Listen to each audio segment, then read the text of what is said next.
Hello friend, welcome back to my YouTube channel. So friend অকল মই আপোনালোকৰ মাজত লৈ আহিছো পুনৰবাৰ এটা নতুন ভিডিও। চাওক আজি ভিডিওটো আৰম্ভ কৰিছো।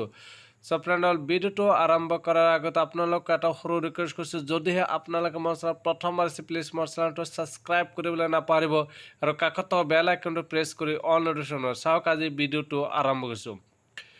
So friend অকল ইতিমধ্যে APDCL ফালৰ পৰা বৃহৎ নিযুক্তি প্ৰক্ৰিয়া হিমন্ত চৰকাৰে দিয়া হ'ব এই কথাটো স্পষ্টকৈ ঘোষণা কৰিছে মাননীয় ডক্টৰ হিমন্ত বিশ্ব শৰ্মা ছাৰে।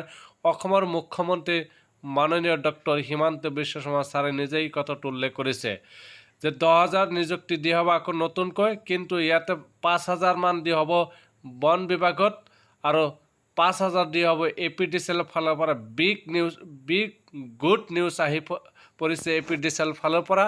আপোনালোকে মাননীয় ডক্টৰ হিমন্ত বিশ্ব শৰ্মা ছাৰৰ যি মন্তব্য আছে যে APDCL কাৰণে যি মন্তব্য কৰিছে যে 5,000 নিযুক্তি দিয়া হ'ব APDCL ফালৰ পৰা, এই কথাটো স্পষ্টকৈ প্ৰকাশ কৰিছে। আপোনালোকে নিশ্চয় দেখি লৈছে যে ছেপ্টেম্বৰৰ একেবাৰে শেষৰ ফালে মানে 10,000 নিযুক্তি আকৌ দিয়া হ'ব। তাৰ 5,000 মান হৈছে APDCL আৰু 5,000 হৈছে আপোনাৰ বন বিভাগত। এই টোটেল 10,000 নিযুক্তি দিয়া হ'ব। নতুনকৈ এপ্লাই কৰিব পাৰিব অনলাইনত। আপোনালোকে সেইটো অনলাইন এতিয়ালৈকে দিয়া নাই, হয়তো এইটো মাহৰ শেষত আপোনালোকে অনলাইন কৰিব পাৰিব, কাৰণ এইটো বৃহৎ হয়তো বহুতে ভাবিছিল APDCL নতুনকৈ জব পদ ওলা নাই। এই কথাটো স্পষ্ট আজি মুখ্যমন্ত্ৰীৰ মুখৰ পৰা আপোনালোক শুনিবলৈ পাব। সম্পূৰ্ণভাৱে চাই থাকক ভিডিঅ'।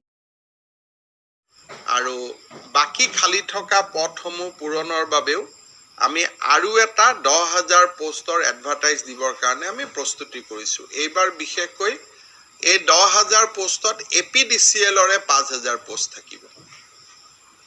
এটা নতুন ফৰেষ্ট বেটেলিয়নো আমি গঠন কৰাৰ বাবে সিদ্ধান্ত লৈছো। অৰ্থাৎ 12 তাৰিখে এটা নিযুক্তি হ'ব। 30,000ৰ ফলাফল বাবে আমি অপেক্ষা কৰিম আৰু এই অপেক্ষা কৰি থাকোতে আৰু 10,000ৰ এডভাৰটাইজ ওলাব। এই পৰিকল্পনাটো আজি কেবিনেটত আলোচনা কৰা হয়।